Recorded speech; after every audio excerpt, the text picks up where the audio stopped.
के साथ खड़े हुए। और जब दोस्ती की बात चल ही रही है तो दोस्ती पर आधारित एक फिल्म के बारे में आपको बताते हैं, क्योंकि इस फिल्म को अब पूरे 50 साल हो रहे हैं। यह है हिंदी सिनेमा की सबसे चर्चित फिल्म शोले, और शोले के अब 50 साल पूरे हो रहे हैं। शोले 15 अगस्त 1975 को रिलीज हुई थी। शोले ने सिर्फ रिकॉर्ड नहीं तोड़े बल्कि एक नई परंपरा की शुरुआत की। आज 50 साल बाद भी सवाल वही है कि क्या शोले आज भी उतनी ही प्रासंगिक है जितनी 1975 में थी, जितनी उस दौर में थी, और क्या इस रील्स और वायरल वीडियोस के जमाने में शोले की चमक आज भी बरकरार है। शोले सिर्फ एक फिल्म नहीं है बल्कि कहानी कहने का एक मास्टर क्लास है। कहानी कैसे कही जाती है, कहानी कैसे सुनाई जाती है, उसकी ये मास्टर क्लास है। आज भी जो सिनेमा के छात्र हैं, जो स्टोरी टेलिंग के छात्र हैं, कम्युनिकेशन के जो छात्र हैं, उनके लिए सबसे अच्छी मास्टर क्लास ये है। शायद ही कोई फिल्म हो जिसके इतने सारे डायलॉग्स लोगों की जुबान पर चढ़ गए हों। अगर आज के ज़माने में शोले बनाई जाती तो इसमें एक दो नहीं बल्कि न जाने कितने ऐसे डायलॉग्स हैं जो आज वायरल हो चुके होते, जिन पर मीम्स बन चुके होते, जिन पर रील्स, न जाने कितनी रील्स और कितने मीम्स इन डायलॉग्स पर बन जाते।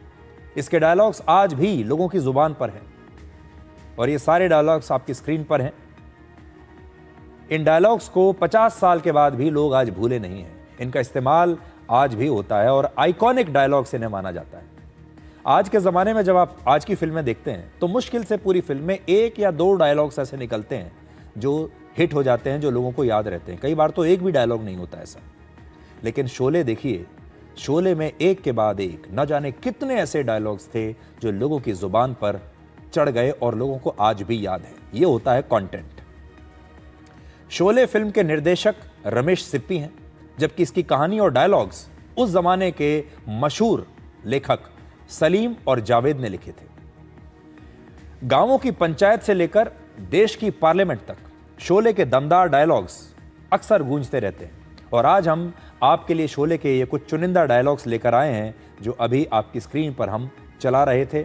आप देखिए, इन डायलॉग्स को देखते जाइए आप, और मैं आपको पूरी स्क्रीन पर दिखाता हूं। ये डायलॉग्स आपको भी जरूर याद आ रहे होंगे।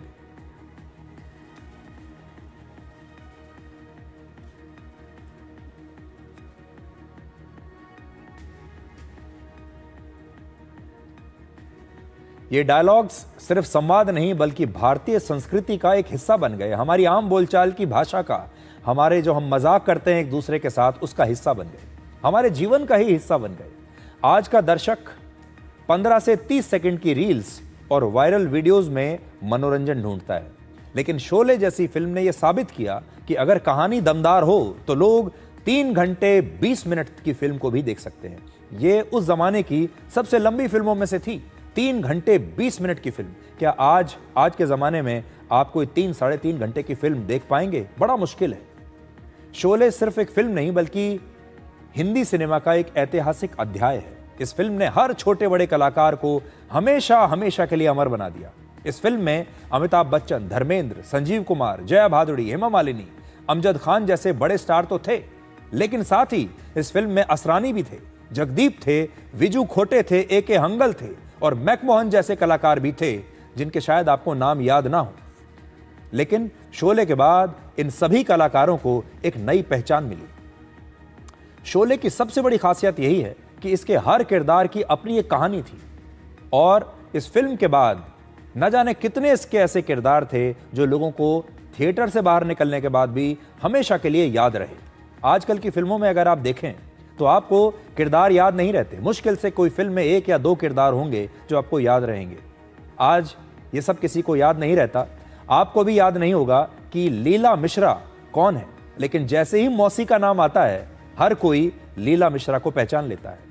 गब्बर सिंह को देखिए, जय और वीरू की दोस्ती जिसकी हम बात कर रहे थे, ये आज भी लोगों को याद है। जो जेलर बने थे असरानी, वो लोगों को आज भी याद है। ठाकुर बलदेव सिंह, जो संजीव कुमार ने भूमिका निभाई थी, लोगों को आज भी याद है। ए.के. हंगल, जो कि इमाम साहब बने थे, और हेमा मालिनी जो बसंती बनी थी, आज भी उन्हें इस रोल के लिए याद किया जाता है। आपको जानकर हैरानी होगी कि इस फिल्म को बनाने पर कुल मिलाकर 3 करोड़ रुपए का खर्चा आया था और उस जमाने में इस फिल्म ने 30 करोड़ रुपए की कमाई की थी। और इस फिल्म के क्लाइमेक्स से भी जुड़ा एक किस्सा है, क्योंकि ये फिल्म इमरजेंसी के दौरान रिलीज हुई थी तो इसके क्लाइमेक्स को भी बदल दिया गया था।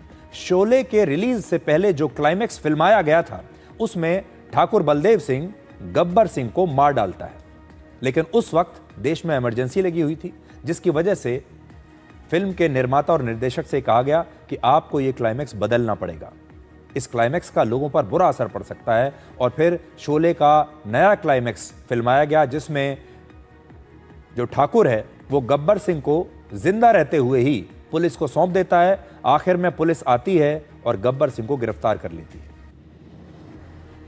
और आप शोले के ये जो 2 क्लाइमेक्स थे इनकी तस्वीरों को देख सकते हैं। आप देख सकते हैं कि पहले क्लाइमेक्स में सिर्फ गब्बर सिंह और ठाकुर दिखाई दे रहे हैं, क्योंकि ठाकुर ने गब्बर सिंह की हत्या कर दी थी, जबकि दूसरे क्लाइमेक्स में आप देख सकते हैं कि गब्बर सिंह को पकड़ने के लिए अब पुलिस आ चुकी है। नए क्लाइमेक्स के जरिए यह संदेश देने की कोशिश की गई कि अपराधियों को सजा देने का अधिकार सिर्फ कानून को है। तो यहां देखिए पुलिस की एंट्री हो जाती है। शोले हमें सिखाती है कि किरदार और कहानी टाइमलेस होते हैं। फॉर्मेट बदल सकता है, लेकिन कंटेंट की जो ताकत है वो हमेशा वैसी ही रहती है। शोले का जो थीम है वो है दोस्ती, बदला, हिम्मत और इंसानियत। ये सब कुछ आज भी उतना ही प्रासंगिक है जितना 1975 में था। सोशल मीडिया पर कंटेंट आता जाता रहता है, लेकिन शोले जैसी कहानियां समय की कसौटी पर हमेशा खरी उतरती हैं और पीढ़ी दर पीढ़ी ऐसे ही चलती रहती हैं। 50 साल के बाद भी शोले हमें याद दिलाती है कि ट्रेंड बदलते हैं, एंटरटेनमेंट के प्लेटफॉर्म्स बदलते रहते हैं, OTT प्लेटफॉर्म्स अब आ चुके हैं, सोशल मीडिया अब आ चुका है, लेकिन जो कहानियां दिल से कही जाती हैं, जो कहानियां दिल को छू जाती हैं, वो कभी पुरानी नहीं होती। हो सकता है वर्ष 2075 में भी किसी नई टेक्नोलॉजी के स्क्रीन्स पर कोई कहे कि ये कहानी हमेशा याद रहेगी और गब्बर सिंह और जय वीरू भी हमेशा याद रहेंगे। इसलिए आज 2025 में मैं ये विश्लेषण आपके सामने रख रहा हूं, लेकिन हो सकता है कि 2075 में भी यहीं से खड़े होकर कोई इस फिल्म का दोबारा विश्लेषण करे और यही बात कह रहा हो जो आज मैं आपसे कह रहा हूं। एक और दोस्ती हम आपको बताना चाहते हैं, एक और कॉम्बिनेशन के बारे में आपको बताना चाहते हैं। हमारे सिनेमा में जो स्थान शोले का है, आपके दिलों में और आपके परिवार में वही स्थान दूरदर्शन का भी है। और जैसे जय और वीरू की जोड़ी है, ऐसे ही दूरदर्शन और शोले की जोड़ी आप कल स्वतंत्रता दिवस के दिन देख सकते हैं। इसलिए आप दूरदर्शन पर शोले की अपनी यादों को कल 15 अगस्त के मौके पर, स्वतंत्रता दिवस पर ताज़ा कर सकते हैं। कल इस फिल्म को DD नेशनल पर दिखाया जाएगा और अगर आप चाहते हैं उसी दौर में वापस जाना, शोले को एक बार फिर से देखना, तो आप कल DD नेशनल पर इस फिल्म को देख पाएंगे। तो शोले एक ऐसी फिल्म है जो उस समय भी आपको बहुत कुछ सिखाती थी और शोले आज भी आपको बहुत कुछ सिखाती है। अब आपको एक वो खबर बताते हैं जिसकी लगातार पिछले कई दिनों से हमारे देश में चर्चा चल रही है। आवारा कुत्तों के मामले में आज सुप्रीम कोर्ट में 3 जजों की बेंच ने सभी पक्षों की दलीलें सुनी हैं